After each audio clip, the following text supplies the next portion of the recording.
rainy evening. We'll call this meeting to order. We have, the big item on our agenda tonight is the public hearing for the proposed budget, and thank you all for coming out related to that. So I know I saw John Leary here. I saw him here. John Leary is the chair of our Board of Finance, for those of you not familiar, and to kick off the public hearing, I'd ask him to come to the microphone and give us a little overview. And John, I'd like to relay my thanks to you and your Board of Finance for all the work you've done. I know it's not an easy task. Many of us have attended your workshops and saw you guys rolling up your sleeves and doing your due diligence with the budget. So thank you for all your work, and Thank you. I'll turn it over to you for an overview. Are we good? This? Next year I'll put in for a bigger podium, a little more working space. Because I watch on TV, everybody comes up here and squeezes in. But thank you all, and now it's, town council's time to take the budget. And by the charter, the Board of Finance makes a recommendation to the council of what the budget should be, and its purpose is to stay close to the numbers and make that recommendation. So, good evening, Chairman Palmieri, members of the Southington Town Council, and everybody in attendance. You have before you the 2019-2020 fiscal year budget as recommended by the Board of Finance. This budget asks the Town Council for authorization to spend $153,824,874. That number is broken down with $99 million to the Board of Education operations and $54.8 million to the general government. Please note the general government bucket includes the debt service encompassing the education and the general government bonded expenditures. In addition, the budget is seeking $5.5 million for the sewer fund, $250,000 for animal control, and $34.5 million for the current year's portion of the 5-year capital improvement plan. The resulting impact on the mill rate and the taxpayers is an increase of 0.39 mils, expressed as a 1.3% increase, which means that taxes under this budget will increase 1.3% this year. To put that in perspective, a home with a market value of $100,000 would pay $27 in taxes. A home with a market value of $200,000 would pay $55 more a year in tax. A home with a market value of $300,000 would pay $82 a year in tax additional. And a home with a market value of $400,000 would pay $110 additional in tax. And if you have something else, you can put those numbers together and figure out your own home. On behalf of the taxpayers, we completed our work and present to you this budget. It's comprised of federal and state mandates, contractual obligations for salaries, wages, and benefits, and required basic services. It also includes enhanced services and special services our citizens and town council expressed an interest in preserving and funding. Our process included working with the town manager, the Board of Education throughout the year to understand the needs. We insist that an honest, transparent, and responsible budgets be provided along with a long-range capital plan, including detail and business justification, a return on investment model. This was the case. We do believe the budgets given to us were honest, transparent, and responsible. We were presented very reasonable budgets, general government and Board of Education. Individual member review of the budget, detail provided. We invited several town departments and the Board of Education to come to the Board of Finance and public review sessions. During these sessions, members collaborated with presenters. We also included hosting a public hearing where members of the community were able to comment on the budget. And we held a Board of Finance public workshop on the budget, and during those meetings, the Board of Finance reviewed and discussed the components of the budget with input and dialogue with the town manager, Board of Ed, Board of Education members, and superintendent of schools, and this collaboration proved to be valuable to us. The challenge before us is to continually ensure taxpayer money is spent in a manner which yields the most effectiveness and efficiency. As we reviewed the budget, our objective was to recommend an appropriate budget. We set out to take a long-term approach, reviewed priorities, and for each item, we had to determine whether spending as proposed, a reduction, or an elimination was in the best interest of the taxpayers. One of the major complicating factors this year, just like last year, is the state of Connecticut. As the state budget is projected to be in a deficit position, we saw we saw the beginnings of a shift of $270,000 of teacher retirement obligation to the town from the state. We also face further unknown cuts and potential shifting of additional costs that were our current state obligations to the municipalities. Our Southington taxpayers will also face additional state taxes as the state works to close its deficit. After our work concluded, the Board of Finance voted on this budget recommendation. For general government, capital improvement plan, animal control, and the sewer fund, the vote was 6 in favor and 0 opposed. For the Board of Education operations, the vote was 4 in favor and 2 opposed, 1 Republican and 1 Democrat being opposed. The 2 dissenting votes favored less funding to the Board of Education. What you have before you is a bipartisan recommendation, and our board by charter is a bipartisan board. Currently, there are 4 Republicans and 2 Democrats serving on the Board of Finance. Even though this budget recommendation to you is complete, the Board of Finance remains committed to working to drive effectiveness and the efficiency in town operations on behalf of the taxpayers. I want to go through some noteworthy items that make up this budget and how we got here. Grand list growth. This year we experienced an increase in assets on the grand list of $60 million. At a current mill rate of 30.48, that growth generates an additional $1.9 million of new taxes. Our grand list stands at $4 billion of assets. This growth prevented $1.8 million of additional taxation in the 1920 budget. Revenue sources. Southington's proposed budget of $153.8 million is funded in the following manner.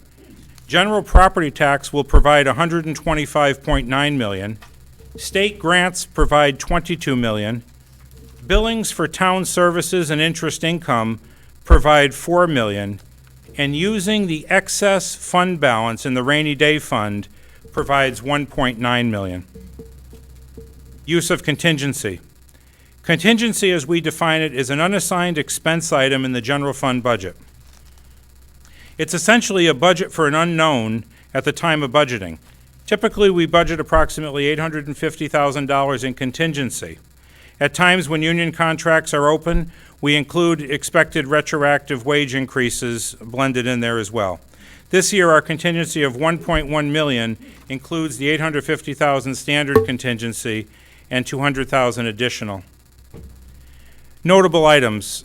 The 1920 budget contains $34.5 million of capital expenditures, and the $34.5 breaks down across the following funding sources. And I'll tell you how we're going to fund them per the budget. Carry forwards, $1.4 million. Park improvements, $250,000. Sidewalks, $250,000.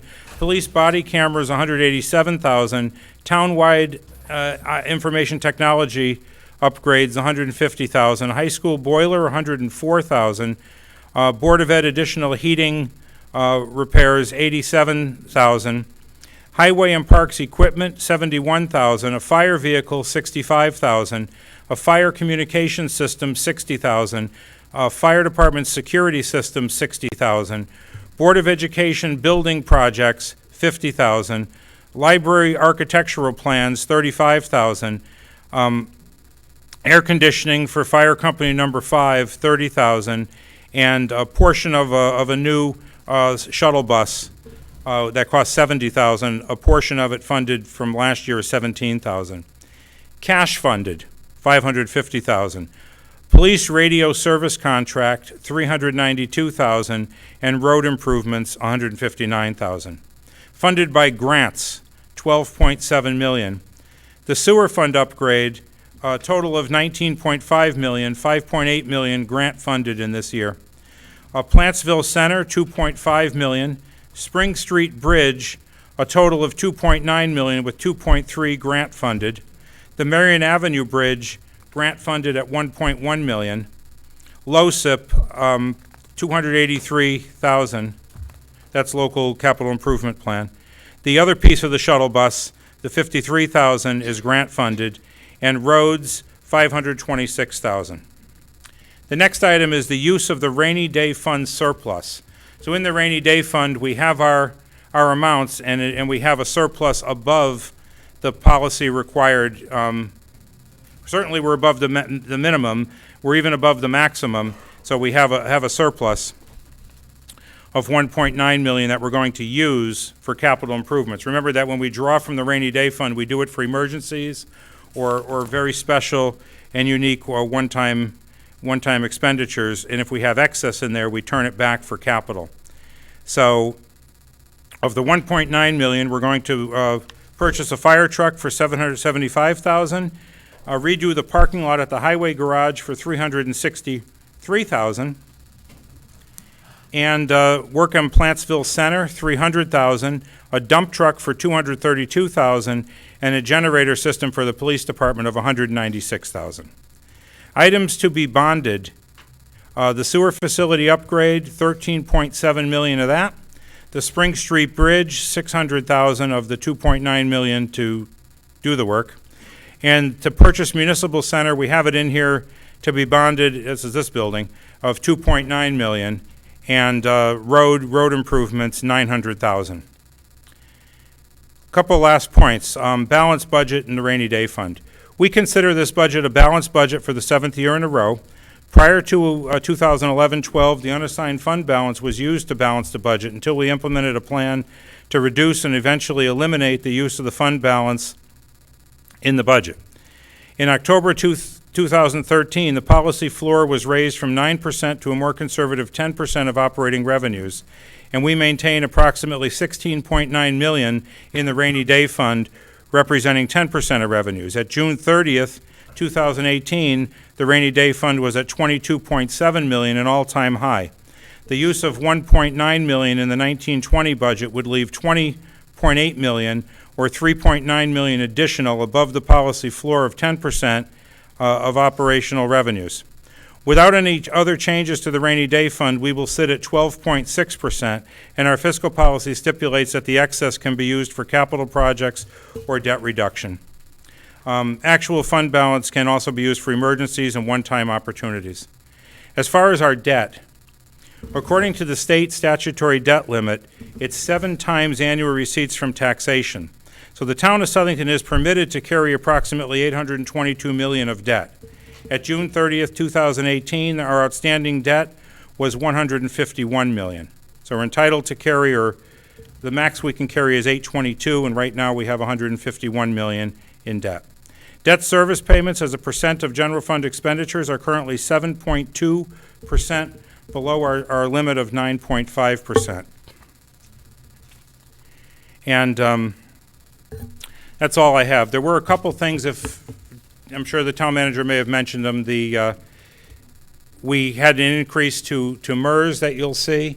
That had nothing to do with the state. That was purely looking at the actuarial reports of what we have to fund and how much money we have to fund it. And looking at that, we had to add $600,000 into MERS. And then we approved a stipend for a deputy town manager position, which is, it takes a regular current employee, adds a stipend, and gives the person additional responsibilities with a little bit additional money to create a deputy town manager position. The other thing you'll see is a request for additional firefighters. That request had come to us many times over multiple years, and this year, assessing what was going on, assessing some of the work, we're getting regular reports now on managing the overtime and how the fire department's managed and the workload they have. We felt it was appropriate. That part of the budget was approved a 6-0 in favor. And those are the things that are in there. Pretty much reveals what's in the budget. The rest of it is just the yearly increase of the standard stuff. And I'll be happy to take any questions that anyone may have. Any questions from the council members for Chairman Leary? Mr. Lombardi? Thank you, Mr. Chair, Chairman Leary, for your presentation.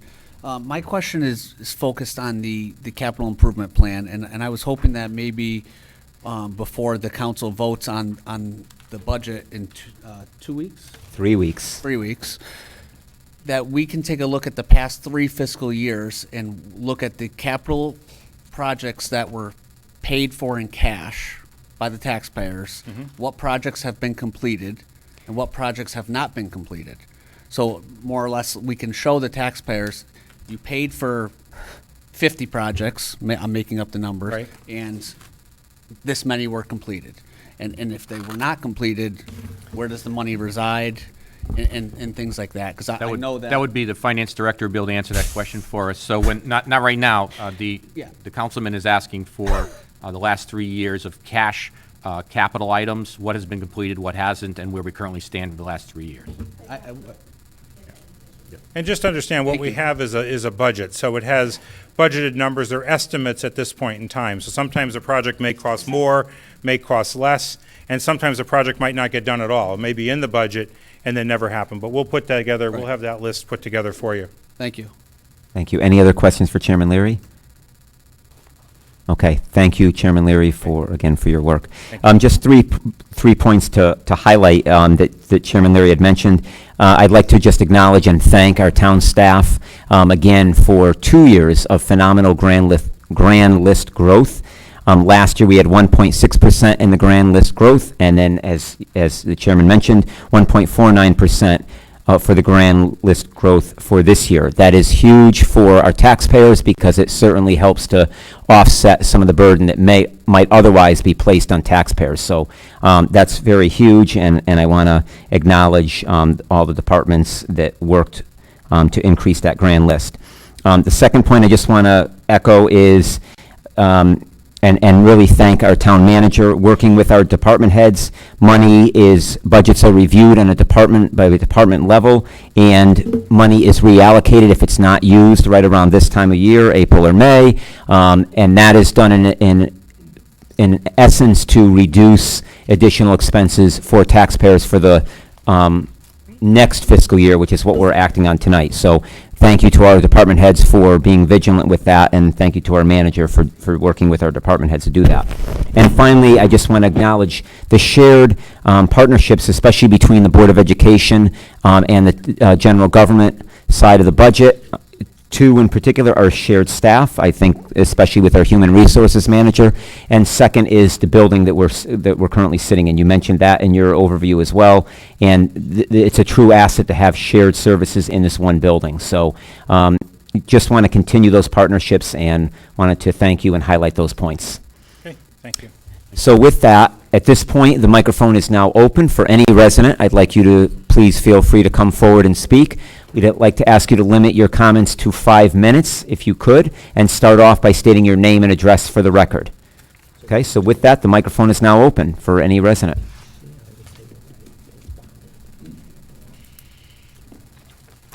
Good evening. Christine Shanley Buck.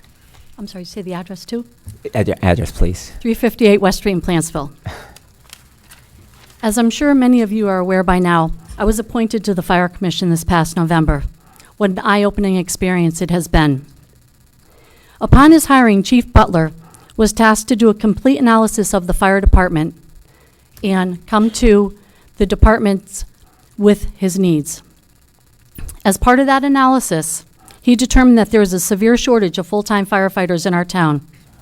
During our commission discussions, we were going to request 4 new firefighters, but we compromised and are requesting 2.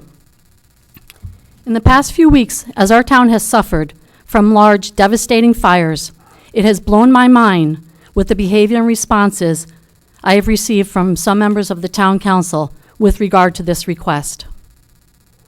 As an elected official, it is your duty and obligation to hear not only from the residents of Southington, but also those on commissions, heads of departments, and our town manager. The town manager sees the need for these firefighters and included money in his budget for them. The same with the Board of Finance by a 6-0 vote. Now it is up to the town council to vote in favor of these 2 new firefighters. Chief Butler has met his obligation by telling our town officials what he needs. Now it is up to the council to give him the tools he needs to complete his task. I may be mistaken, but I thought both parties included the safety of the town and its residents in its platform at this last election.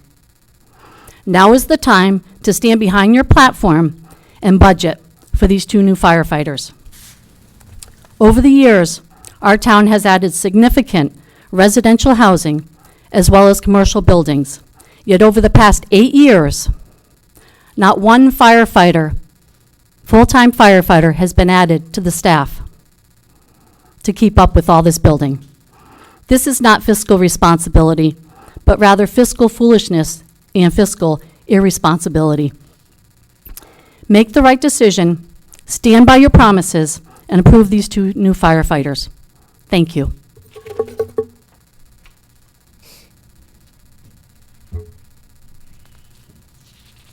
Microphone is open. Any other resident?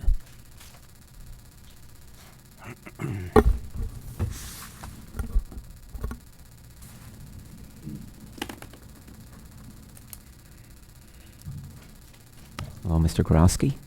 Good evening, Mr. Chairman, members of the Town Council, Brad Gorowski, 80 Belkin Street. I stand here today as a resident to support the words that were just shared by Ms. Shanley. I look forward to seeing public safety being one of the high priorities of your action moving forward. The other capacity I stand here for you tonight is as a member of the Board of Education, as the chairman. I stand here tonight to say thank you to the Board of Finance for the work they did, and thank you for the work you're about to embark on. Many of you attended our workshops, some of you attended our meetings, and many of you have inquired throughout the process of our administration and my colleagues regarding discussion items that we had in the budget. I stand here tonight to tell you we had a unanimous bipartisan budget approved at 9-0, the budget that was brought forward to the Board of Finance. We still stand behind that budget. We believe it was the right number to move our school district forward, and we're proud to see the economic growth in this community. I speak for all my colleagues when I tell you that we believe that the education of this community is utmost importance and a key driving factor in economic growth. It's what brings businesses here, it's what brings communities, people to live here, and it's what allows our students to want to come back and continue to bring their new skills, their modern 21st century skills, which we are proud to have part of our mission. Our mission here in Southington in the school system is to provide the best vision of a graduate. Part of that vision is to provide an opportunity for the future. And part of that future is we want our students to come back here and want to be a part of helping grow this community. My colleagues and I are incredibly proud of the fiscal stability of this town, and we think we played a role in it, in driving the education of this community. The budget we brought forward to you allowed us to continue to progressively move forward in incremental steps, as our superintendent said when we brought him years ago. We don't want to do jumps. We don't want to make leaps. We want to do incremental improvements and steps. We believe the budget we brought to the Board of Finance allowed that to take place. Last year, we saw an outstanding thing for our community and no tax increase. One thing that I found remarkable on the responsibility of the Board of Finance was this year in their discussions, they said perhaps that might have been a mistake. All things in life grow. We see our costs for energy and other costs in our everyday life go up.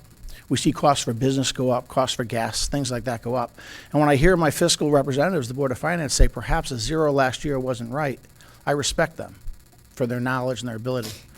So now this year to be a 1.3% increase, as Mr. Leary said, is again under inflation. And we, the Board of Education, to make incremental steps, need small increases each year. Some are driven by contracts and salaries of employees, but other things are new programs. This year, our budget asked for things such as a special education teacher to keep Southington students, the most needy here in our town, a huge cost when we ship them out. Others are services we provide to kids. And one of the most talked about in this year was a new initiative to bring foreign language to our schools. That's an initiative that in steps, as we plan to do, was going to drive the vision of our graduate to make Southington better. We believe, my colleagues and I, that Southington is better than the rest of the state of Connecticut. We believe we're more fiscally sound, we're more responsible.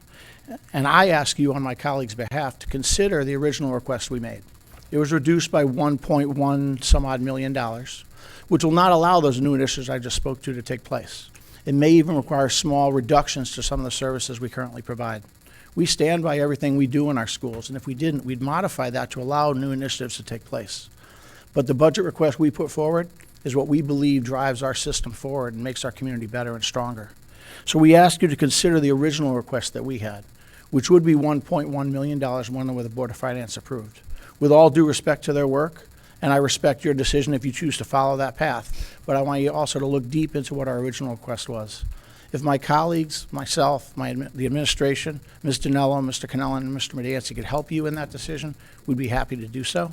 We stand forward and ready to do so as your process moves forward for you. I think Southington's better, as I already stated. I look to you, the 9 that lead us, to keep us better. and I thank you for your work. Thank you.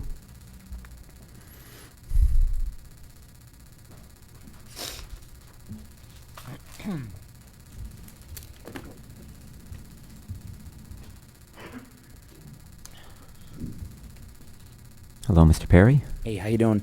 Jack Perry, 153 Moore Hill Drive. Southington resident as well as business owner, HQ Dumpsters and Recycling. I've reviewed some of the budget. Obviously, it's lengthy, and there's a couple concerns in here. Obviously, one being the $10,000 stipend for an assistant town manager. We went down that road 2 years ago when Mark got promoted into town manager. And again, I know it's only $10,000, but then this is how it progresses, that then it gets handed on to the next person. Not saying that Mark didn't deserve it or whatnot, but again, I don't think that, we need to give a department head $10,000 to help the town manager out. They're not union employees. If he delegates them to help him more, that's their job. That's what I do with my business. I don't just start handing out stipends of any dollars unless they provide more. And it's outside of their realm of work.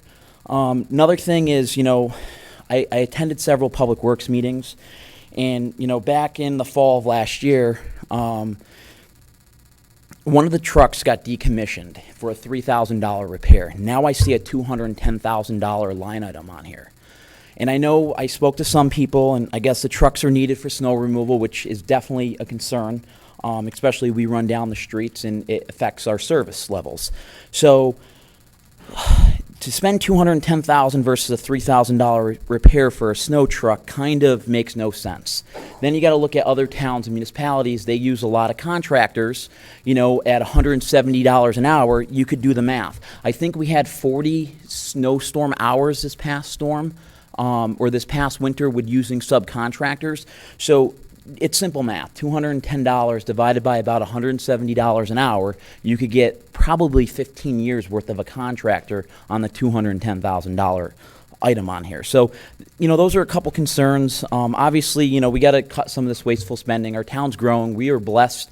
You look at other communities and you look at their budgets and all their increases. Ours has been very small because of our community. When West Street's done being built, there's nothing else for added growth in revenue.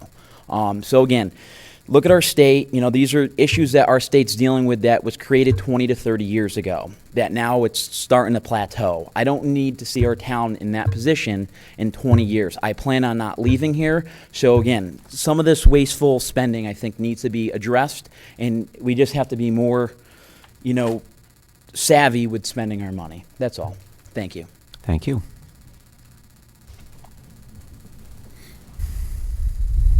Microphone is open for any resident. Mr. Fischello, just a reminder, this is specific to the budget right now. Evening. My name is Silvio Fuscello, 82 Alton Avenue.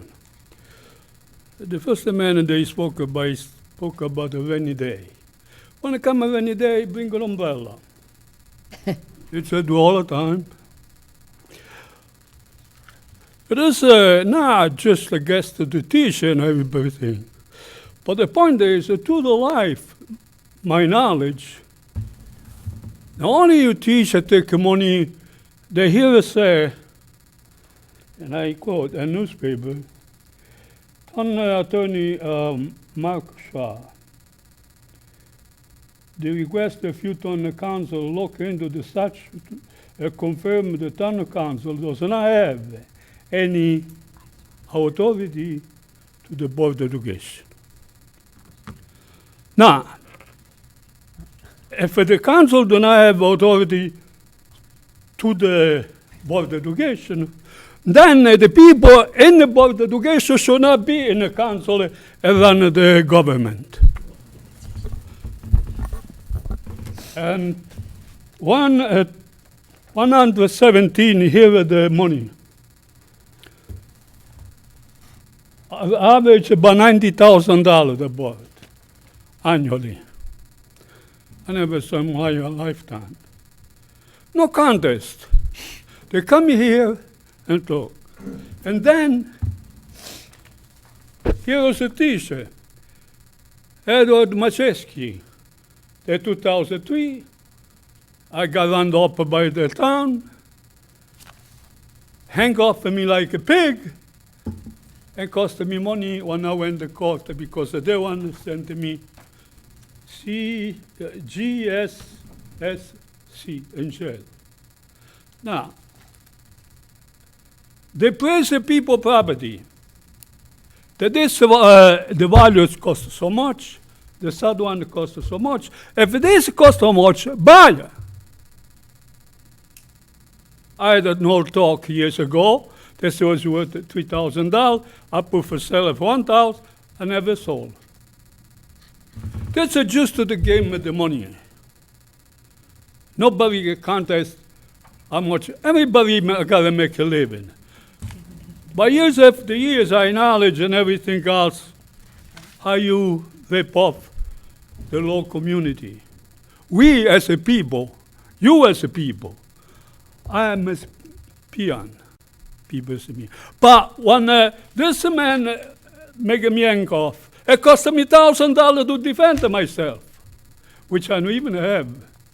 For something come to you, you take care of it. Where is the United States Constitution? Or we the people?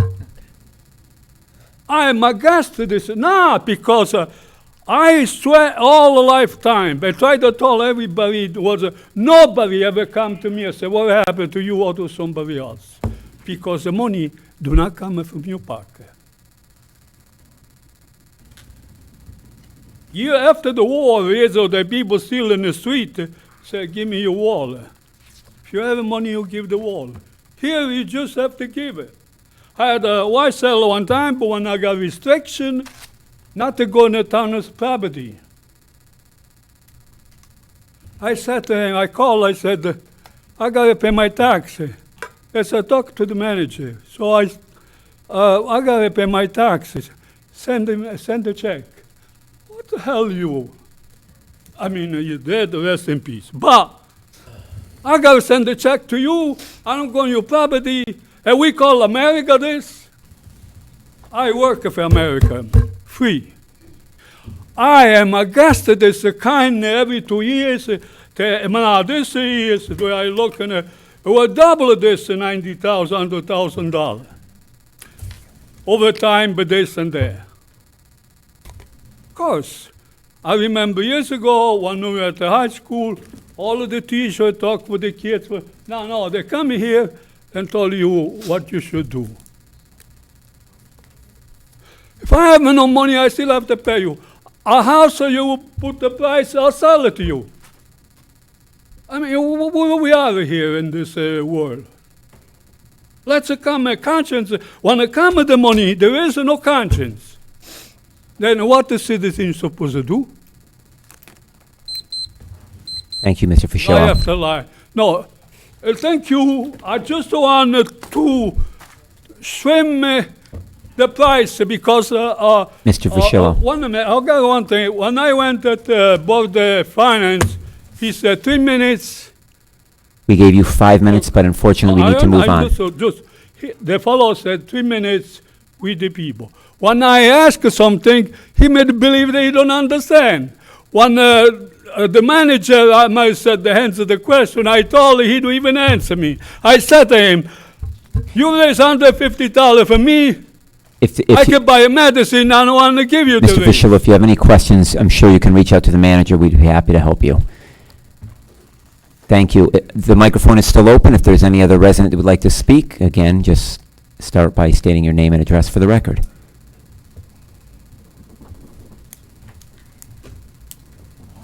My name is Al Urso. I live at 73 River Street in Southington. I heard a comment from the commissioner, a severe shortage of firefighters. I watched the Board of Finance meeting on February 27th when the chief asked for 2 men. That was never mentioned.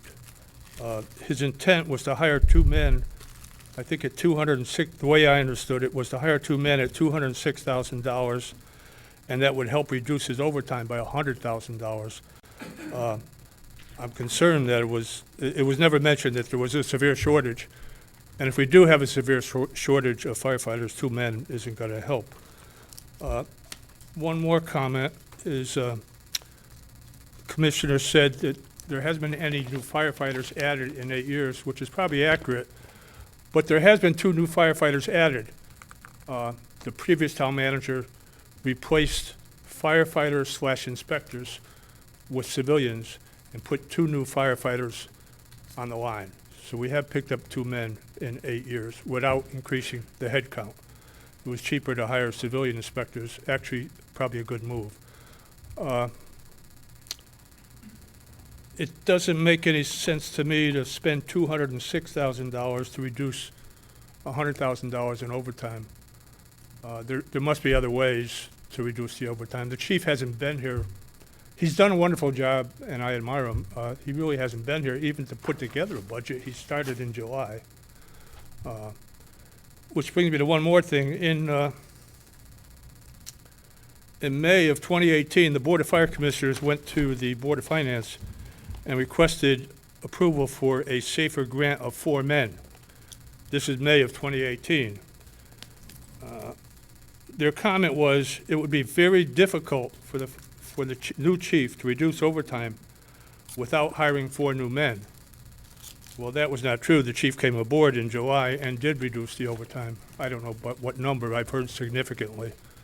So to tell the public that we have a shortage, a shortage of firefighters is not true, even by the chief's own words when he asked for the 2 men. It was never mentioned there was a shortage of firefighters.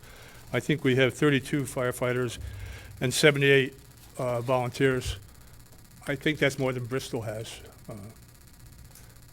One more comment. I would hope after the chief has been here a long time, he would look at a shift that would be better for this town.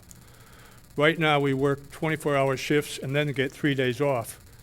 Everything I've read is it increases your overtime costs. Think about it. You get up Saturday morning and you have a head cold, you call out sick.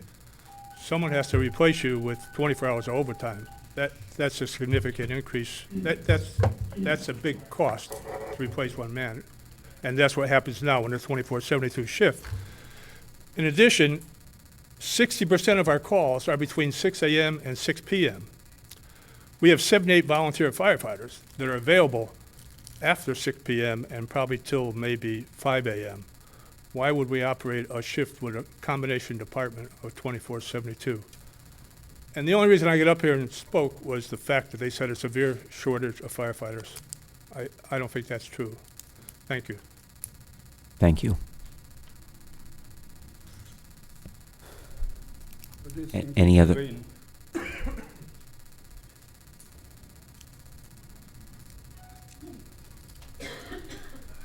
Good evening, ladies and gentlemen. My name is Glenn Doobie, 199 Main Street. I'm speaking in support of the 2 firefighter positions. I'd also like to factually correct some of the information. As far as the amount of staff we've added, we've not significantly added firefighters in town since 1999. We did add 1 firefighter in 2006. And in 2012, we added 1 civilian inspector. We did not add firefighters. We transferred a firefighter and redeployed them back to the floor.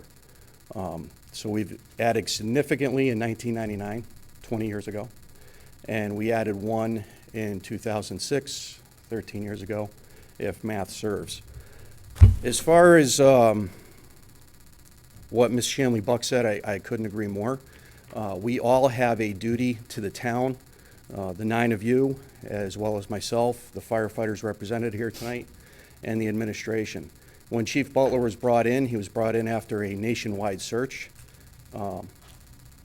and brought in and told to move the department in a forward direction after an evaluation of our needs. He's completed that evaluation. He's added Assistant Chief Paul. They're an outstanding leadership team, and combined represent well over 60 years of fire service experience. And their professional, factual, dispassionate opinion is these 2 firefighters are a first step towards moving us in a forward direction. As far as things to look at, we talk about the 24-hour schedule and so forth. Fire today, you have about 4 minutes to get out of a house after a fire begins, whereas 20 years ago you had 15, 20, 25 minutes. We can show you the videos that prove that. It is about not so much fighting fire, it is about fighting time and how fast we can timely deploy firefighters to the scene. Our town has grown significantly since 1999. The reason I know that is tomorrow, if I need some lunch, I can stop at Chick-fil-A on Queen Street. If I come out of my hotel room on West Street, I can walk across the same parking lot and get some fried chicken. I don't know if I'm staying in that hotel because I'm attending a week-long class at one of the businesses in town, or if I'm waiting for my builder to finish my home in one of the numerous new subdivisions in town. The town has grown. It's grown because it's an amazing place to live. I'm proud to raise my kids here. They have an outstanding school system. They have recreation. They have opportunities that they would not have in other towns. That comes with a responsibility to provide a proper amount of infrastructure to protect it. We fight time, not so much fight fires. We need to provide a timely response, and the only way to do that is to match our staffing to the needs of the town. One of the things that Chief Butler and Assistant Chief Paul were directed at is controlling the overtime. I understand the concern. I share it. And they have done that, and these two firefighters will move us forward in controlling that overtime. They will also move us forward to getting in a sufficient number of firefighters on scene rapidly. We had a minor house fire today that required mutual aid because we did not have enough of a timely response. We've had several fires, large and small, in the past 2 months that have all necessitated mutual aid because we need a timely response. We have 78 volunteer firefighters on the books, absolutely. But when you break that number down, the number of volunteer firefighters available to go inside a building and put water on the fire and all the other things that need to be done, ventilation, search, et cetera, that number is far lower than 78. It's closer to the mid-30s, early 40s. And I don't have the exact number right here because that number is very fluid. I don't want to sound like we are up here in any way, shape, or form anti-volunteer firefighters. Our volunteers are very important to our organization, and I say that as the president of Local 2033. We are not up here asking for more members because we in any way devalue our volunteers.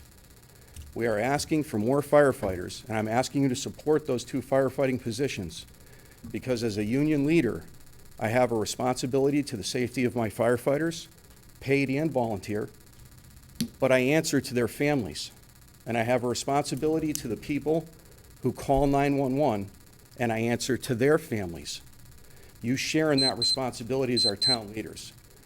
And I'll close with, our organization is not here to serve the local or to serve any particular volunteer company. Our organization is here to serve the person who picks this up and calls us and says, help me. To do that, we need your help. I'm asking you to support these firefighters. Thank you.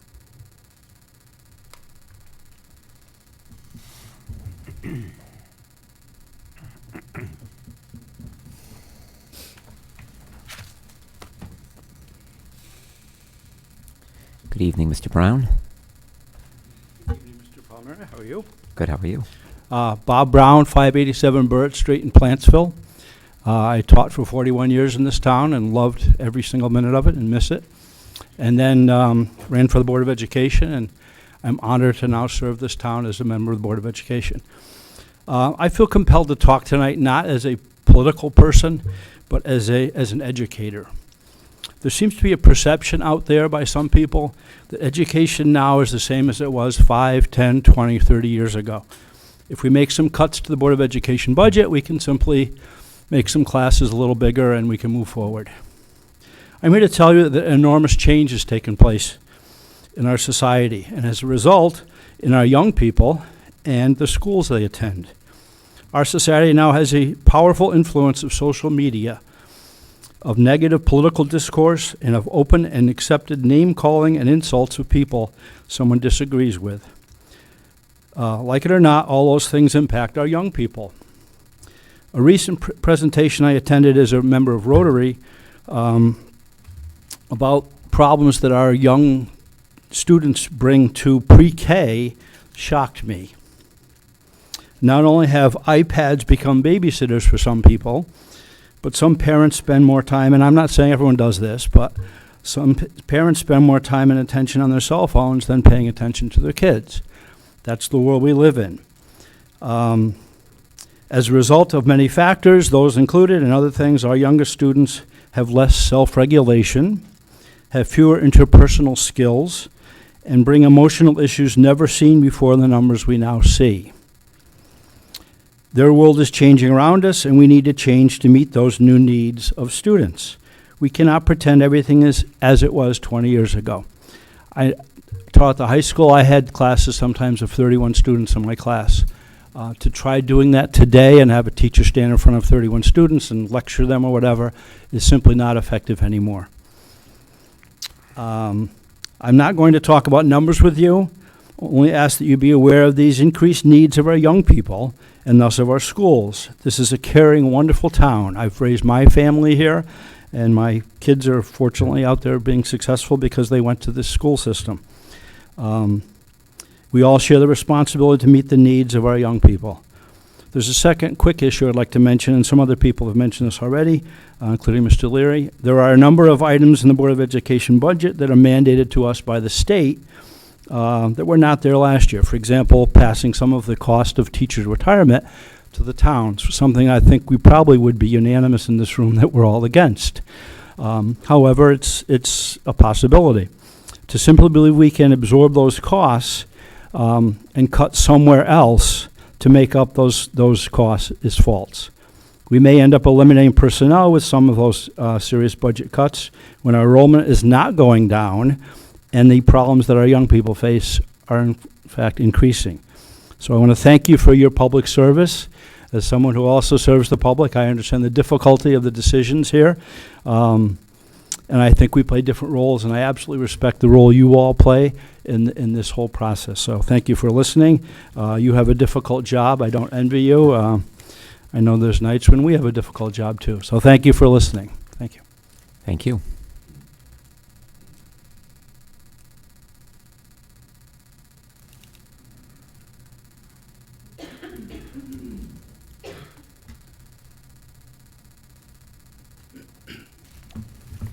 Good evening. My name is John Coleman. I live at 196 Jubilee Drive in the Plantsville section of town, and I appreciate the opportunity to address the council. I'd like to first state emphatically that I, and I believe the entire town, appreciate the efforts, the dedication, and the bravery of our volunteer firefighters. There is an absolute need for our volunteer firefighters, as our town would simply not be safe without them. As I reflect on Chief Butler's proposal to add 2 additional paid firefighters, I see this as a necessary step to protect the town while still supporting the volunteers. In any system, you need balance, and the hiring of the paid firefighters will allow a staffing pattern to protect the town at all times. It is no secret that as lives become busier and busier, it becomes more and more difficult to get volunteers for any endeavor, let alone a firefighter who requires significant training and courage in order that they may perform in a safe manner. We've lost over 120 volunteer firefighters in the last 10 years to attrition, and I would expect the trend to continue. The fact of the matter is that we have a dichotomy of volunteers, generally relatively young firefighters who are motivated by getting training such that they can apply for paid positions. On the other hand, we have many volunteers who have given a life's worth of dedication and can be expected to retire in the next few years. The chief has stated a key priority of his is volunteer recruitment, and he's set plans for this. Not all volunteers see the addition of paid volunteers as a negative. Getting volunteers to support the regular force during daytime hours is challenging because most have work and simply can't leave. I feel we should support the chief. The town conducted a nationwide recruiting effort to find a person who has the knowledge and experience to rapidly assess the needs of our town and make the necessary improvements. He's using his decades of experience to streamline the department, and an effort that has already resulted in decreased costs. Lastly, as a homeowner in town and somebody who has had to dial 911 for a road incident, I need to know that myself and my family are protected against the ravage of fire at any time of the day or night, and I think the chief's plan addresses these needs in a fiscally responsible manner. Thank you very much, and God bless our firefighters. Thank you.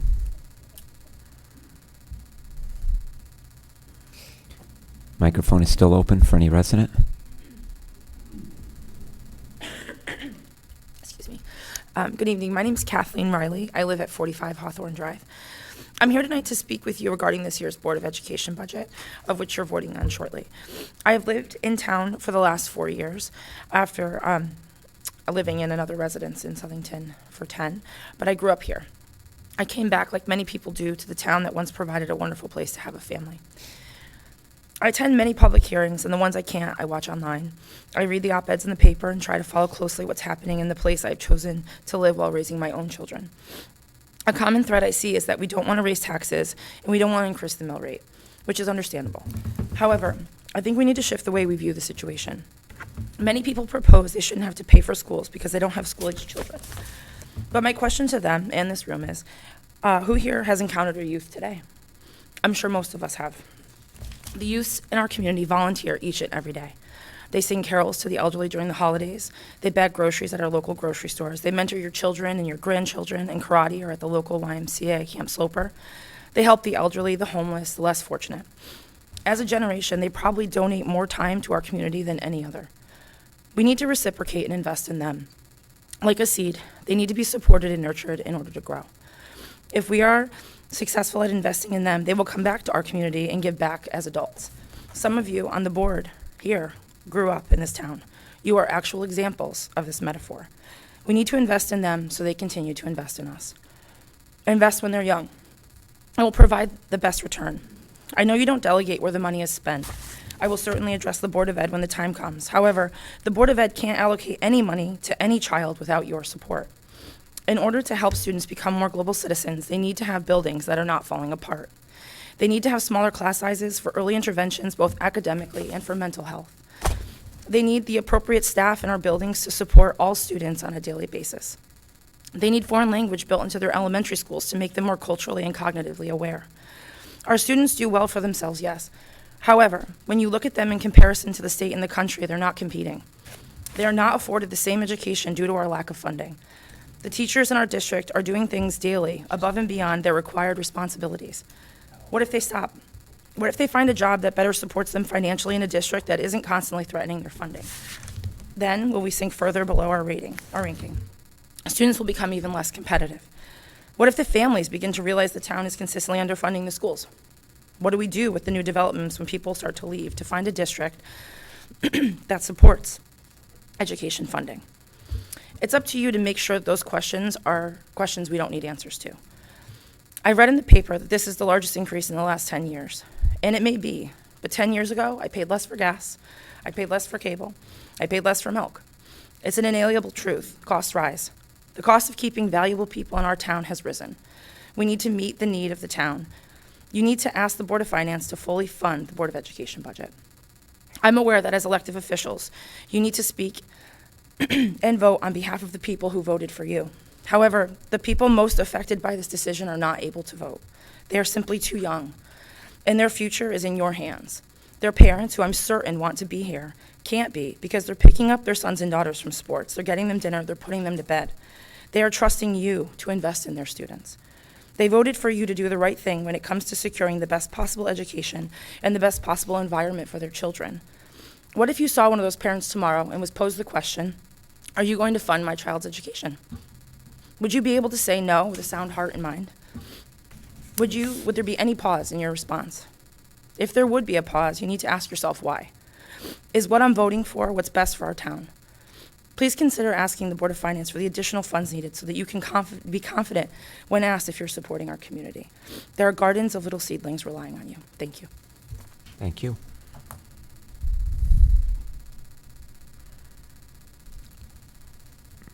Mr. Robertson?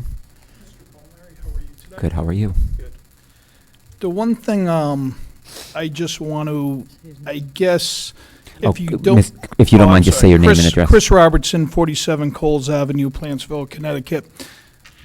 I've been listening up here about firefighters, but I just wanted most of you to know that's not all they do. This year alone, over 25% of our calls, and for people who don't know, I'm one of the fire commissioners in town.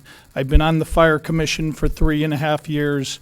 I've advocated for more firefighters in those 3.5 years, and our town is growing. And these men and women do not only fight fires. They go on medical calls, they go on house, if someone's locked out of their houses, they help them with that. They help them with someone's locked out of their cars. The fire department does many other jobs than fight fires. For many years, we have not added additional firefighters. I will be the first. I will be probably long gone before the volunteers. We need the volunteers in this town. The volunteers are a key support group to this town, but as all of us know and what has been stated here earlier, our town is growing fast. This is a great town for young people to come in, educate their children, but public safety is a key issue. The one point I want to make is we've had 4 to 5 major fires and we had to call for mutual aid. So all I'm asking is take a little common sense and say, is it the year for the firefighters to get there too? Because I see next year, gentlemen and ladies, I see next year we're going to have to increase police. Because public safety, this is the year and next year for public safety. So please support the 2 firefighters this year. Thank you. Thank you.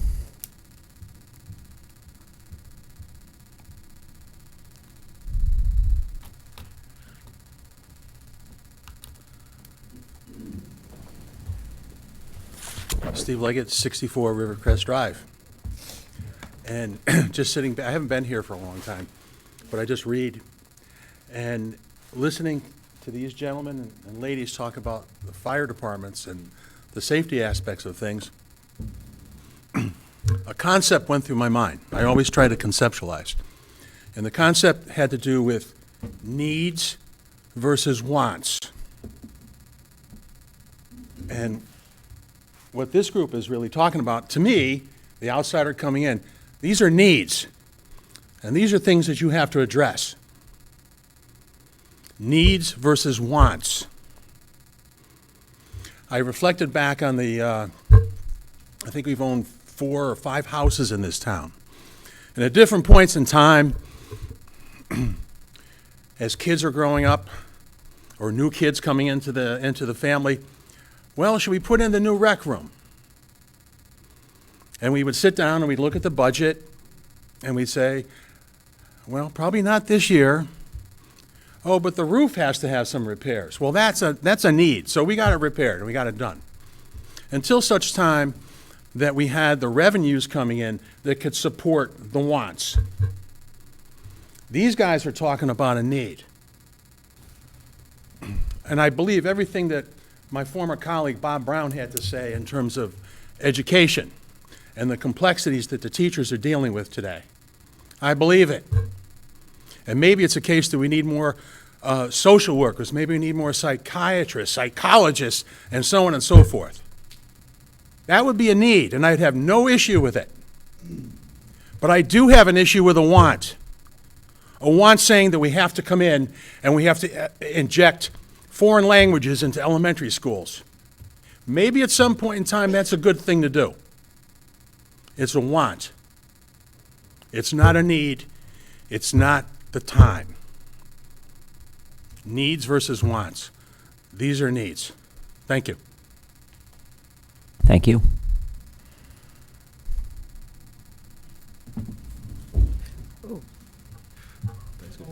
As we join the-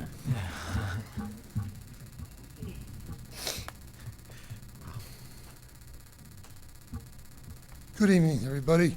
Good evening. I want to honor the words of Michael Riccio. If you don't mind, just start by stating your name and address for the record. Ziggy Jurgowitz, 383 West Street, Southington.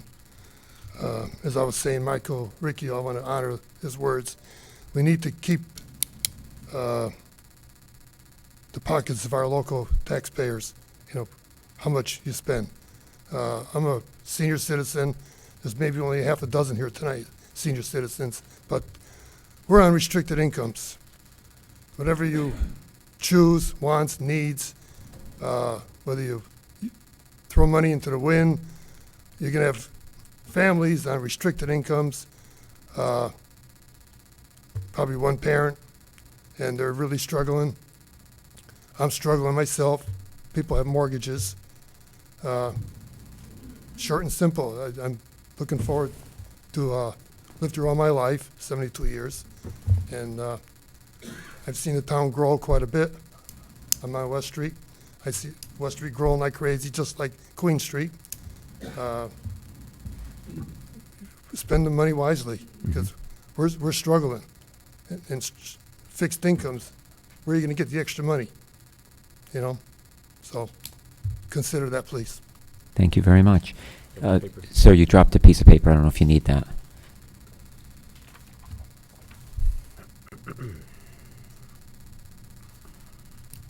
Any other resident like to come forward and speak?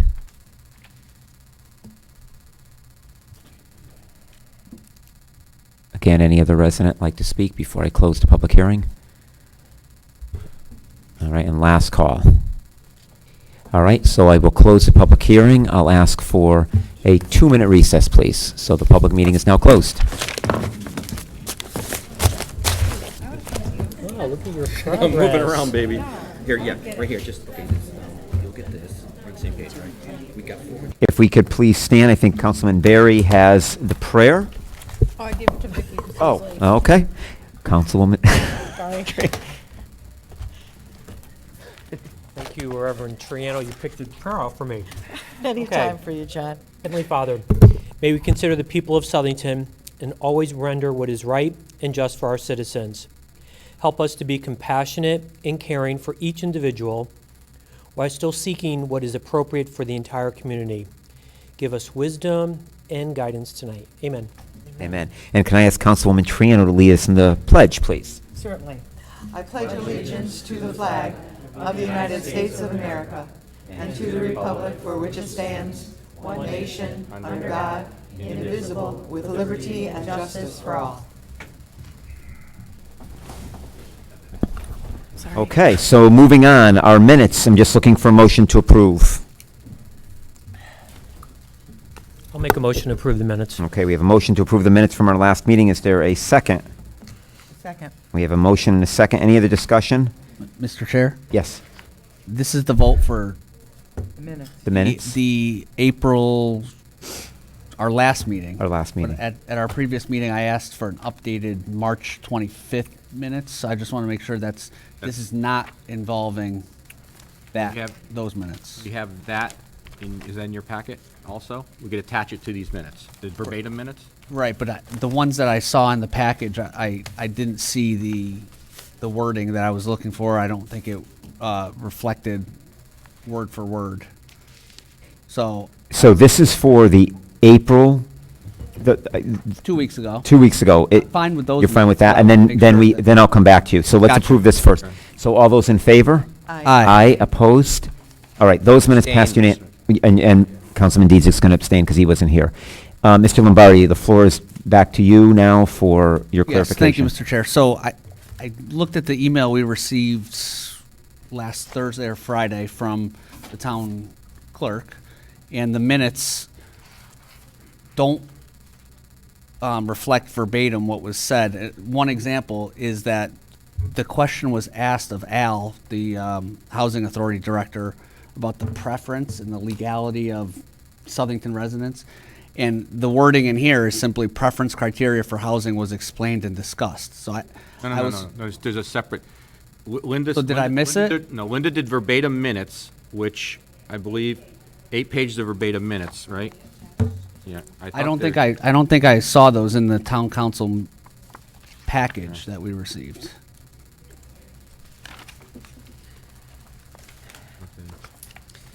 You're talking about the March 25th, correct? Right. The there was the minutes that were attached to the email that we all received was, I think, the original minutes.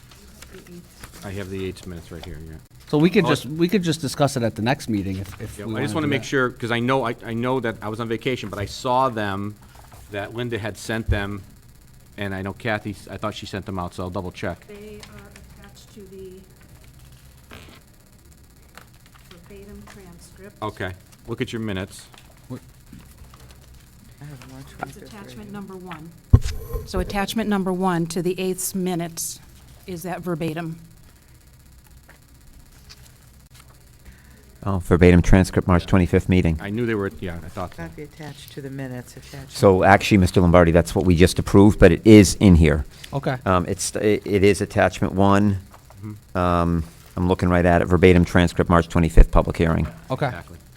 And So it's, it's and it starts off by saying, report from Southington Housing Authority Director. So it's on the April 8th minutes. Right, because. The file, I should Right, say. because you asked for, I said it would be attached to these minutes, and Linda did them verbatim. So obviously, if there's an issue with them, but they're verbatim, so I assume they're not Okay. going to be an issue. Perfect. Okay. So your motion to approve, Mr. Chairman, was appropriate because those are attached to it. Correct. Yep. Thank you for Is there anything clarifying. further you, No, that's good. You're good? Yep, Okay. thank you. Yes, I see them now. Attachment 1 in the April 8th file. correct? Okay, so councilperson communications. The floor is open. Mr. Poulos? Sure. 2 items. On April 9th, Chairman Palmieri and Councilwoman Triano and I attended the Wall of Honor ceremony at the high school. Bob Brown, who spoke tonight from the Board of Ed, is in charge of that project. And it was really it was a moving ceremony. First off, there were 7 World War II members of our community who were inducted posthumously to the wall, and members of their family were there to receive plaques and their recognition in their place. And then 4 other members of our community that graduated from Southington High, a local physician, a restaurateur, owner of Anthony Jack's, an insurance executive, and a television journalist. And several of them had a moment to speak and give their perspective on that award and what the town meant to them, even though some live now far away. And I just wanted to publicly congratulate Mr. Brown for his work on that project. And I'll just say, in reflection, years ago, I was an inductee to that wall. And every year I read about the inductees and I attend the ceremony. I'm humbled that I stand amongst those folks on the wall that are being inducted. Their accomplishments are spectacular. And so if you haven't been to one of those ceremonies, I recommend that you attend. One other item, Historical Society updates. The last free appraisal day until the fall will take place tomorrow, it took place last Saturday, the 20th. So in the fall, those appraisals will resume. On the 23rd, which is tomorrow at 7 p.m., there will be a World War I Memorials in Connecticut presentation, co-hosted by the Genealogical Society, and open to the public. No registration is required. Open hours for the museum are Saturdays noon to 3 until the end of the month. And then beginning on May 2nd, the Historical Society will return to their Thursday evening 5 to 8 hours. If you'd like a private tour, you can also call and get one of those. That's it. Thank you, Mr. Poulos. Any other councilperson communications? I have a couple, just Sure, a quick, Ms. Triano. Thank you. I had the honor to attend the Veterans Coffee Hour, and last Thursday it was wonderful. It's always great to meet with our veterans and chat about things that are important to them. John DeMello was away at the time, and so Alex Riccadone was very graciously very graciously asked me to attend, and it was just wonderful. And also, I just want to mention, if you go online with Mission Barbecue, they are having a very great event all during the month of May. Different aspects of the different branches of the service are going to be honored at certain days, and the vets and those that are in active military duty will have lunch for free. So it would be great just to go online under Mission Barbecue, and you can see the schedule. So I wanted to mention that, and that was very nice. Secondly, I want to just remind folks that the first Thursday of May is always National Day of Prayer, and in Southington, our Southington Day of Prayer, it will also coincide with that. We've been doing it for over 20 years now, and we meet on the green at noon, and we have some folks that sing, and we have a moment just to pray for our town and our state and our nation. So everybody's invited, and please come. And also, I just want to mention that on May 15th, the Gold Medal Award will be given to Mr. Curtis Robinson, a Southington resident, who received this gold medal because of his philanthropic endeavors all over town, but also all over the world. He's a great philanthropist, and will be honored by the Unico Club on May 15th at the AquaTurf. If anybody would like tickets, they can go to Southington Insurance Company or call anybody from Unico, or you can just Google Unico and Southington. Yeah. That's it. Thanks. Okay, thank you. Any other councilperson communications? Okay, we'll move on to report of special committees. We just have two, and this should be quick tonight. First of all, the Apple Harvest Festival Committee. Our committee met last week. The most notable item we took action on is picking this year's theme. So this year's theme is Bushels of Family Fun. So again, this is for the 51st Annual Apple Harvest Festival, and our theme will be Bushels of Family Fun.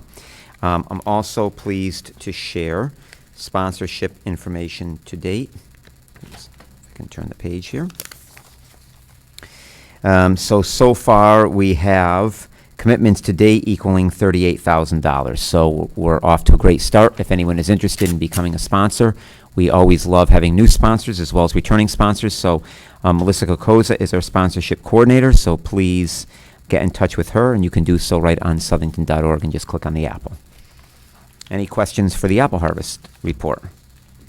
Okay. The second committee that's met since our last meeting is Sewer Committee, and Chairman Zoni was here. Oh, he is still here, but I understand there's nothing to report this evening, so there will be action as of their next meeting, but tonight there's nothing to report. So moving on to Town Manager's report and communications. Town Manager? Thank you, Mr. Chairman. Very brief tonight. 5 years ago, we approved the National Natural Hazard Mitigation Plan. We're required to do it every 5 years. Mr. Phillips is here to explain what that is for those of you who don't remember 5 years ago when we did this. But it's important for our emergency management as well as our planning department. So, Rob, whenever you get a chance. Yes, good evening, members of the Town Council. Rob Phillips, Director of Planning and Community Development.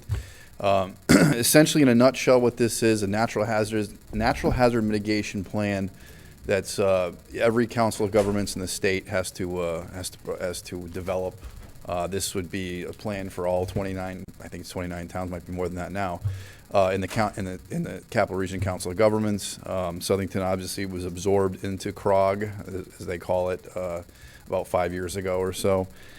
Basically, this is a plan that outlines some of the major natural hazards that may befall the town, namely flooding. Obviously, everybody knows about the flooding in town on occasion. Thunderstorms, wind, tornado damage, hurricane damage, things like that. Winter storms, very important as well, too. So what it does is it outlines a number of different policies and action steps to basically mitigate those potential weather-related items. And really, the most important thing for everybody to take away from this is that with this plan and with the resolution adoption of this plan, it qualifies you for federal disaster mitigation monies, which obviously are very important for any post-storm or post-event cleanup and prevention. So with that said, that's pretty much the gist of it without getting into details on it. Thank you very And I know much. some of you know this already. Rob is our representative to the CROG. It's a very important job in the fact that he mentioned the region. We are now in the capital region, although Southington is a smaller town in the capital region when you talk about the big cities that are in that region. But a lot of good things come from it. And in fact, the study on West Street was kind of an offshoot of that. So I think in this particular case, it's important to have someone go to all the meetings. Rob does that for us, and this is part of that. Thank you May I for ask thank you for a question? representing I do us. have a Sure, question. Mr. Barry. A lot of the issues in the report deals with natural disasters, things you really just have to respond to, like a hurricane or things like that. But one of the things that just popped out in my mind was the issue of dams. And there's, in the report, it highlighted 5 Class C dams. Can you explain what Class C means? They're basically higher hazard type dams that if there is a failure, there's the potential for some, Okay. what they would call catastrophic damage downstream from those dams. So on 1, 2, 3, 4 of the Class C dams, they're not rated, meaning they're not satisfactory or they need, how, who's responsible to inspect those dams? They may be private. I know at least one of them is on private property, so they're not something that they would normally categorize. Okay, on the private property one, which is the one that is actually pointed out in the report, it talks about there's a 100 home subdivision which would be located downstream from this dam. So is there anything we can do in terms of accessing state or federal money to address that dam? Because it just appeared that dam, it said the privately owned dam is a high hazard dam that has a maintenance issue that has been identified. Are they actually addressing the maintenance issue? Because if we're putting in jeopardy, see, this is something we could possibly control.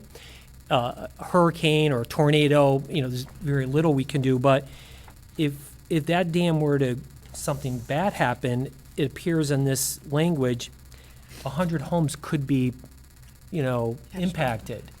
So I guess my question is it being addressed? Is there any risk to any homes? And is there anything we could do to assist the private dam owner in accessing federal or state money? Yeah, I think they are identifying that there is a risk involved. When it comes to the actual details behind that specific critical structure, I'd have to look into that. Okay, I could report that's back. my only concern, because it was actually highlighted in the report, and if we sit here and do nothing and something were to happen, and we're like, well, why didn't we do anything? Obviously, we should do everything we can to work with that private dam owner if it's going to impact over approximately 100 home subdivision downstream. So that's just I just like to bring Sure. awareness to that. Yeah. Just to follow up on Councilman Berry's question, so 2 of them I get where they're not rated. One of them is on private property. Yeah. One of them is the city of New Britain is the owner, but 2 of them are ours. Yes, and Yeah, they're, water Town of Southington There is- and Water our Department. insurance company requires those to be inspected, and the water department sends their inspection reports to the insurance company, and they have to send it to the state. So that's Okay. the water department. Well, one of them is Water Department, the other one says the town. Yeah, it's also the water Okay. department for us. So they are gonna be rated? No, we're, the only requirement we have with the state currently with that, unless it changes, our insurance companies require them to be inspected, and the inspection reports have to be filed with the insurance company, and I believe one of the divisions with the state. Okay.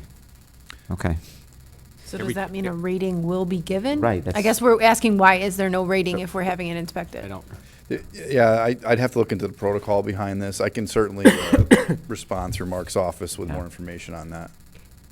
Because it made sense when you answered Councilman Berry in the first place, saying, well, it could be on private property, Right. fine, but 2 of them That's are what not I've on been- private property, Right, you're right. And looking at it, you're absolutely right. But usually it is on private property. But Okay. in this case, I'd have to. All right, do a if circle you don't back. mind, Yeah, through Mark's absolutely. office, you can get us an Yep. answer. Okay. Any other questions? Well, then, Sure. this is on for action tonight. Mm. Is there a time frame involved in this, that this has to be voted on tonight? Can we have the well, information prior to voting? I mean, it's part of the plan. I would recommend till going next meeting. forward, but you have a You can wait till year. next meeting. But I think it would be important because they have all of their towns, they're trying to get the resolutions for it and get that wrapped up so they can have the complete package to FEMA. So I think, Rob, we can wait to the next meeting. Or we We'll can get the wait, answers that's and wait fine, till the too. next meeting. Okay. So we'll I think it's important. table it, to yeah, get the when we get to that point. Okay. Okay. Okay. All right, thank you. Thank you. Anything else for the town manager before we move on? Okay.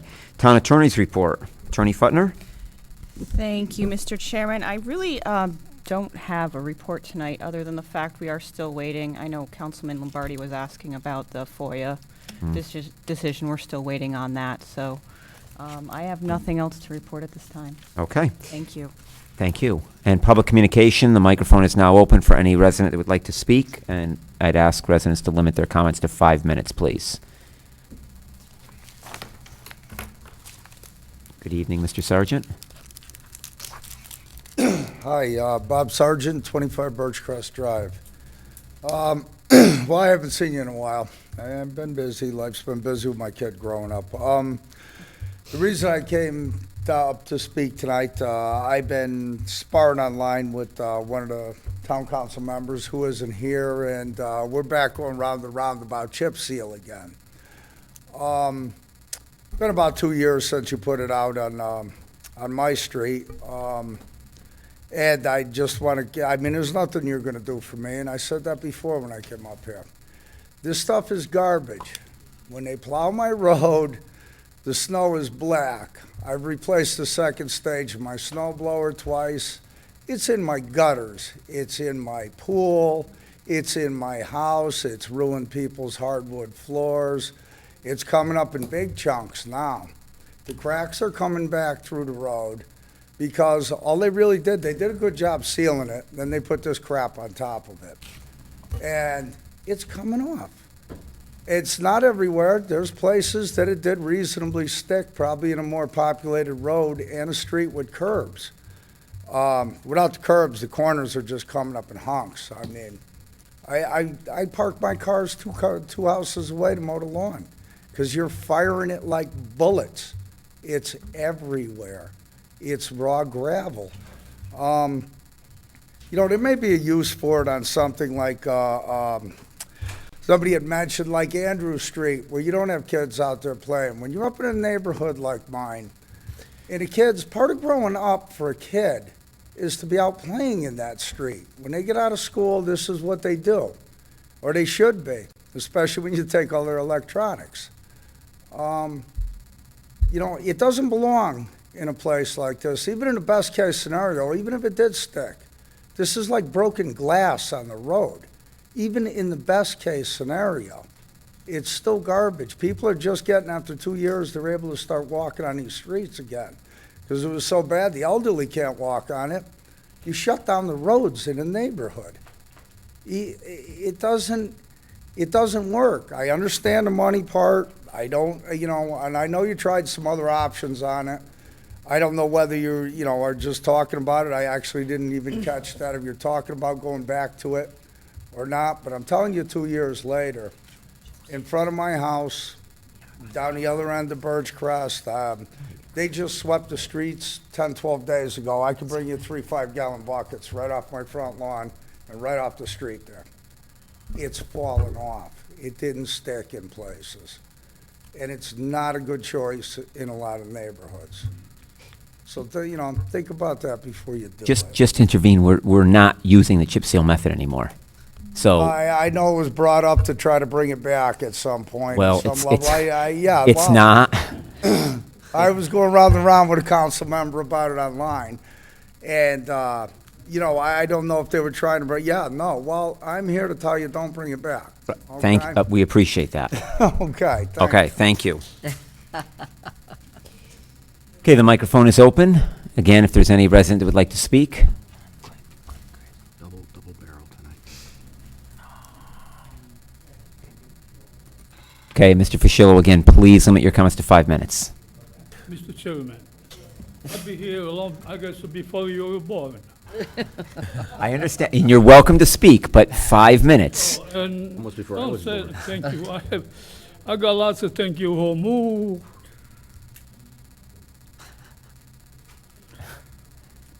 After I Good evening. My name is Helio Fuscello, 82 Hawthorne Avenue.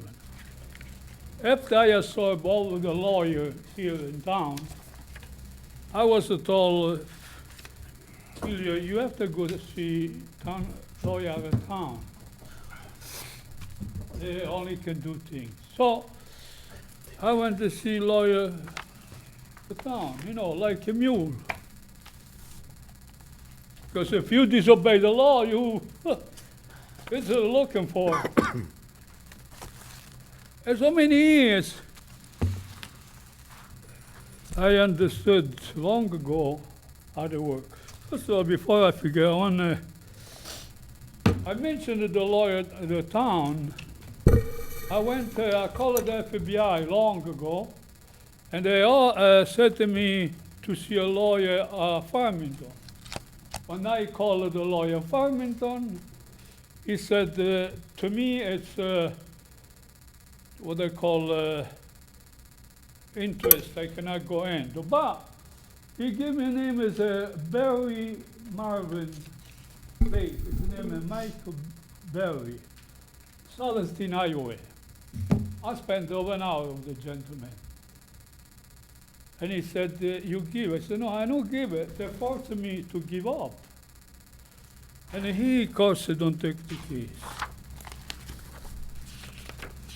So, and I started always go to New Haven and see a lawyer until I came here all the time. You know, so I want you to see how this government function. I mean, we the people. First of all, I want to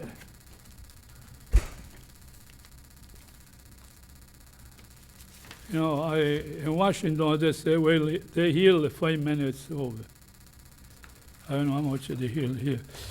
First of all, I want to give you one, this to the attorney. So I went all around to the other lawyer. Probably you know too. Because I supposed to run anyway. This is too give to me. I'll pass them to the clerk. Talk about compensation. Thank you. I call everybody. Do you want us to pass them out for you? Thank you.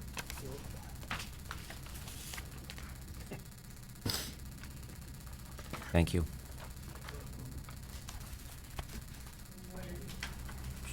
Thank you. Thank you. There's an extra. Here, I got an extra. He had an extra. Okay, we got it. We'll share over here, Ilya.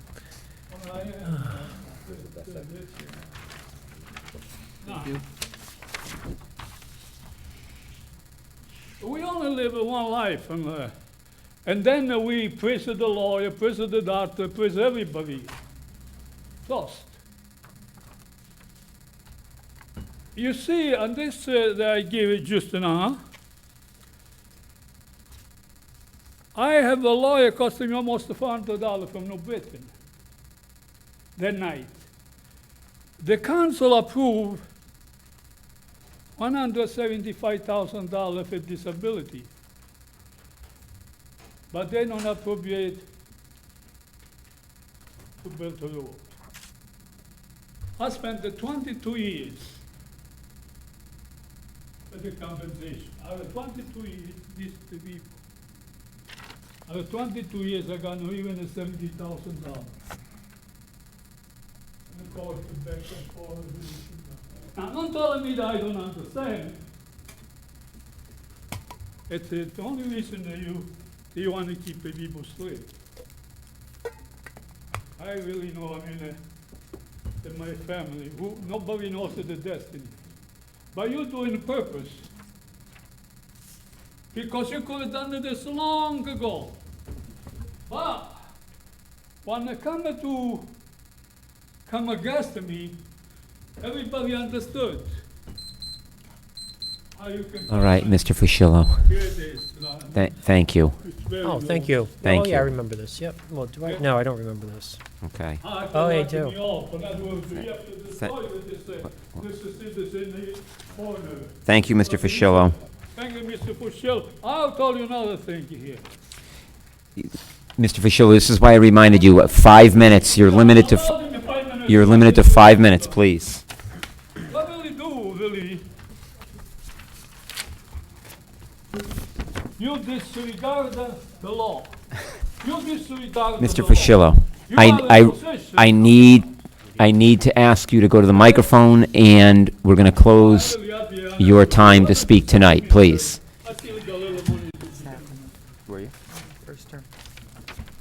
This, I told this law. He said to me he didn't want to do nothing years ago. Thank you. I said because he was a Democrat. But that All right. doesn't matter anyway. Mr. Fischello, we can pass those out for you, and we need to move on with our meeting, please. That is which is we don't know. Let's see if there's anybody else. Is there anyone else that would like to speak? I spoke with them. Is there anyone else who would like to speak, or I'm going to close public communication? Sit here and open Okay, I'm going to close public communication. Thank you, Mr. Fischello. We're moving on with our agenda tonight, which is old business. Action on the resolution for the Natural Hazard Mitigation Plan, and from what I heard before, Mr. Barry? Chairman, in light of the questions and additional information, I'll make a motion to table the matter. All right, we have a motion to table, and we have a second. Okay, all those in favor? Aye. Aye, opposed? Okay, the motion is tabled. It will be on for action at our next meeting, once we get that information. Thank you for the information. Sorry you had to come out tonight, but we appreciate it. Mr. Fischello, the public communication is closed. We're on to the agenda. We're moving on to new business tax refunds. Councilman Dietzick? I'll make a motion to approve the tax refunds as itemized in the town council packet. Okay, we have a motion to approve the tax refunds as presented, Second? and we have a second. Any other discussion? Okay, all those in favor? Aye. Opposed? Okay, those are awarded.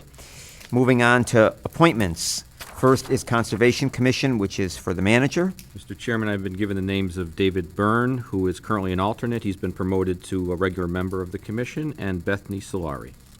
Okay, thank you very much. We don't vote on those? No, that's my Okay. appointment based upon recommendations. Okay. So moving on to Library Director. Thank you for being here. We have a nomination, so Mr. Poulos? Mr. Chairman, I move to nominate Joanne Kelleher for the Library Board of Directors. Okay, we have a motion. Is there a second? Second. Okay. I'd just like to acknowledge Bob Casano, who served very nobly for a number of years. In fact, I served with him when I was on the library board, so he has done a great job serving as a library director, and we wish him the best. So we have a motion and a second. Is there any other discussion? No, I'm very impressed with our nominee, Joanne. Great resume, and I think you're going to be a great addition to the library board. So congratulations. Excellent. Okay, with that, all those in favor? Aye. Opposed? Okay, congratulations. Thank you very much. Moving on to item 3, Board of Ethics, alternate. Mr. Chair, I put forth the name of Bob Cusano, speaking of Bob Cusano, of Jude Lane for that alternate position, please. Great. We have a motion. Is there a second? Yeah, I'll second. Okay, we have a motion and a second. Thank you. Okay, any other discussion? We're almost done, guys. All right, all those in favor? Aye. Aye. Opposed?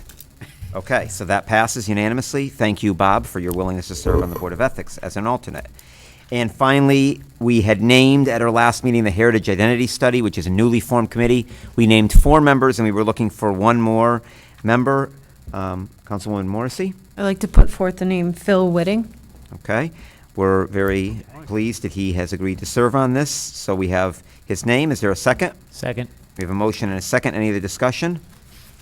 Okay, all those in favor? Aye. Aye. Opposed? Okay, congratulations to Phil. And now the last motion for the evening. But before we do this, I'd just like to remind residents that we will not be meeting for 3 weeks. And that's important because we will be voting on the budget at our next meeting, which is 3 weeks from tonight, not our normal 2 weeks, due to the way the calendar falls. Okay, so we'll be voting on the budget at our next meeting. Okay, we have a motion to adjourn. A second. Is all those in favor? Aye. Aye. Opposed? All right, we are adjourned. We didn't have a. Oh, no one made it. I'll make the Linda motion. got it. Linda Linda got made it. the motion. She did